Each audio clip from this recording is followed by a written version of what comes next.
Connaissez-vous l'UNESCO? Si vous connaissez cette grande organisation qui s'est donné le devoir sacré de sauvegarder tous les territoires et paysages les plus incroyables du monde, les vidéos et les photos magiques que nous voyons sur internet nous donnent vraiment envie de nous rendre immédiatement dans ces lieux idylliques. Mais saviez-vous qu'en consultant la liste des sites classés par l'UNESCO, on commence à découvrir une monumentale supercherie? Oui, c'est bien vrai. Aujourd'hui, découvrons le vrai visage de l'UNESCO, ses pires décisions et les lieux les plus hilarants qu'elle a choisi de classer au patrimoine mondial.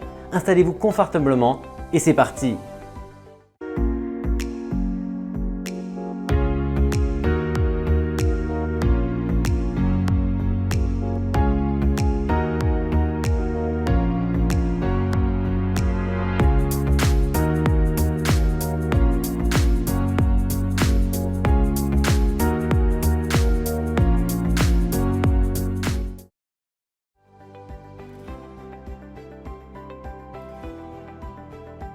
Le site des premiers hommes de Sengirang est un site archéologique et paléontologique situé dans la province de Jawa Tengah ou Java central, sur l'île de Java en Indonésie. Le site couvre une superficie d'environ 48 km² et est situé à environ 15 km au nord de la ville de Surakarta, dans la vallée de la rivière Bengawan Solo. Il a été inscrit sur la liste du patrimoine mondial de l'UNESCO en 1996. En 1934, l'intrépide paléoanthropologue von Koenigswald est parti à l'aventure pour explorer la région. Après de nombreuses fouilles de recherche, il découvrit les fossiles d'un hominidé primitif, le Pithecanthropus erectus, aujourd'hui connu sous le nom d'Homo erectus. Il a également découvert le mystérieux Meganthropus et plus de 60 autres espèces de fossiles. Cela semble intéressant, non? Mais hélas, si vous visitez la région aujourd'hui, vous seriez très déçu. Il n'y a qu'un seul musée, il n'y a pas de quoi s'extasier. Pire encore, vous ne pourrez pas voir les fossiles humanoïdes ni même visiter un site de fouilles. Quelle déception!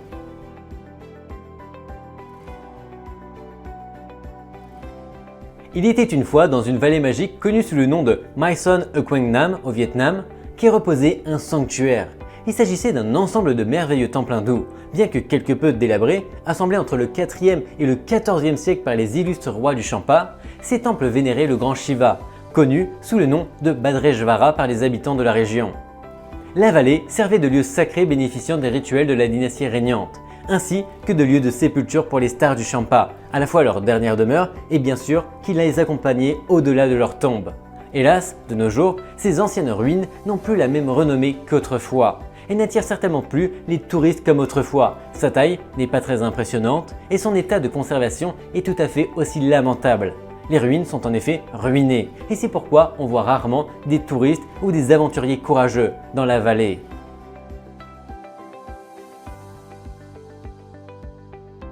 La Grande Barrière de Corail au large de la côte est du Queensland, Australie, classée au patrimoine mondial de l'humanité par l'UNESCO en 1981, il couvre une superficie de 344 468 km², quasiment aussi grande que l'Allemagne, avec ses 357 588 km², et constitue le plus grand récif corallien du monde, à tel point qu'il est visible depuis l'espace. La Grande Barrière de Corail est quelque chose de si grandiose qu'on pourrait croire qu'elle s'étend sur toute la Terre, 600 espèces de coraux mous et durs qui laissent la place aux poissons et aux petites choses. Gros poissons, petits poissons, avec plus de 1600 espèces, il y a fallu s'y reprendre à 2 fois pour s'en assurer. Pourquoi la Grande Barrière de Corail figure-t-elle sur cette liste? Eh bien, la taille du récif ne peut être appréciée qu'en regardant une carte ou des photos satellites. Si vous vous trouvez au large de la côte de Queensland, vous ne douteriez jamais qu'il y a un récif, car vous ne pourrez pas le voir depuis la terre ferme. Il se trouve environ 1 heure de bateau au moins. Une fois sur place, il n'est pas différent de la plupart des autres récifs du monde entier. Et vous ne pouvez en apprécier et en voir qu'une petite partie immédiatement autour de vous. Mais soyons brefs, pourquoi ne devriez-vous pas faire un voyage à la Grande Barrière de Corail en Australie?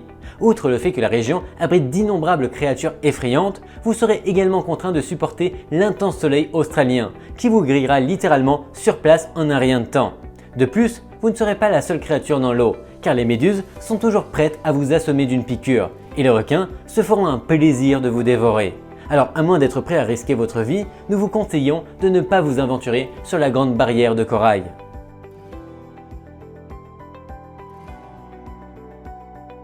Le temps a passé dans l'ancienne ville de Trèves en Allemagne, où les célèbres terres de Barbara ont été construites au IIe siècle. Légendes et contes ont tissé une toile de fantaisie autour de l'ancienne majesté des vastes ruines, qui ont servi de château au Moyen-Âge, avant d'être démantelés et utilisés comme matériaux de construction. Les vestiges ont ensuite fondé le célèbre collège des Jésuites en 1610.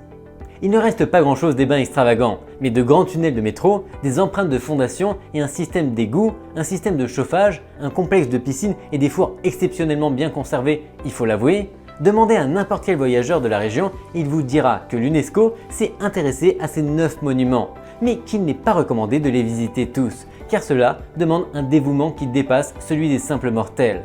Il suffit de regarder les thermes de Barbara qui, au IIe siècle de notre ère, offraient un spectacle impressionnant, mais dont seuls quelques vestiges émergent encore aujourd'hui.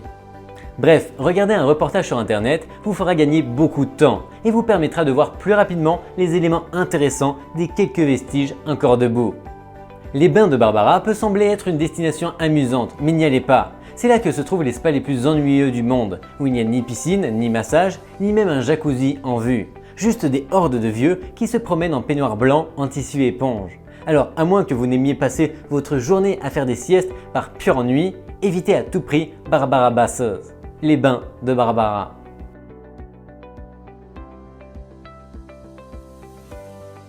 Les sites de Shongyang couvrent une superficie de 10 000 km² dans une région vallonnée de la province de Yunnan, dans le sud de la Chine, et ont livré des fossiles du Cambrien inférieur, il y a environ 520 millions d'années, dans un état de conservation extraordinaire.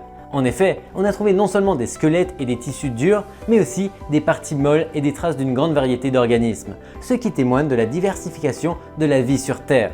Des centaines de spécimens juvéniles ont été trouvés sur l'un des sites, qui a également permis d'étudier le développement de bon nombre de ces animaux. En tant que catégorie, lieu où de nombreux fossiles ont été découverts pourrait vous mettre la puce à l'oreille et vous indiquer qu'il s'agit d'un endroit ennuyeux, puisque vous êtes en présence d'un paysage dont les archéologues ont retiré tous les éléments intéressants. Il est peu probable que vous promeniez et vous tombiez sur un crâne de T-Rex.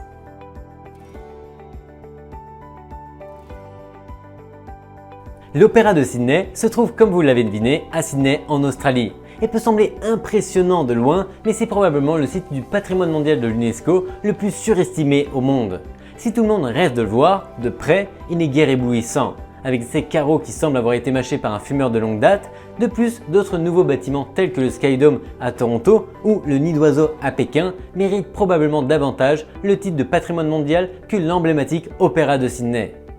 L'Opéra de Sydney est sans aucun doute l'un des points de repère les plus reconnaissables de n'importe quelle ligne d'horizon. Cependant, sa renommée est légèrement surfaite et le titre de patrimoine mondial de l'UNESCO est certainement discutable. N'ayez crainte, bien évidemment, je vais vous expliquer pourquoi cette soi-disant merveille est en fait le pire patrimoine mondial de l'UNESCO.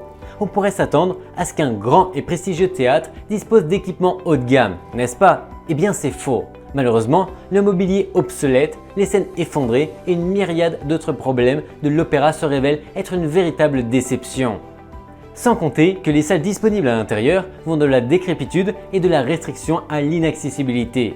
En outre, les spectacles qui se déroulent à l'Opéra de Sydney ne compensent pas l'aspect grandiose et médiocre que l'endroit tente de présenter. Bien qu'il soit réputé pour ses spectacles de la Saint-Sylvestre, la musique y est jugée médiocre, la qualité générale du son étant tout au plus décevante due à un véritable souci d'acoustique. En outre, l'Opéra de Sydney n'est pas à la hauteur des attentes en termes d'art scénique. En fait, les arts présentés dans cette soi-disant citadelle de l'opéra et des beaux-arts sont loin de correspondre à la définition réelle, les représentations étant tout simplement sans inspiration et sans originalité. Par conséquent, l'Opéra de Sydney est en fait le pire patrimoine mondial de l'UNESCO, en raison de ses décorations désuètes et de ses équipements inférieurs, de sa musique épouvantable et de ses prix exorbitants. En fin de compte, il s'agit simplement d'un stratagème pour gagner beaucoup d'argent tout en négligeant totalement la satisfaction du client. En résumé, si vous cherchez un endroit pour être vraiment épaté, vous feriez mieux de continuer à chercher. Merci d'avoir regardé cette vidéo, je vous dis à la semaine prochaine pour une autre longue vidéo et tous les jours dans le Rerolls. Bye bye et à la semaine prochaine.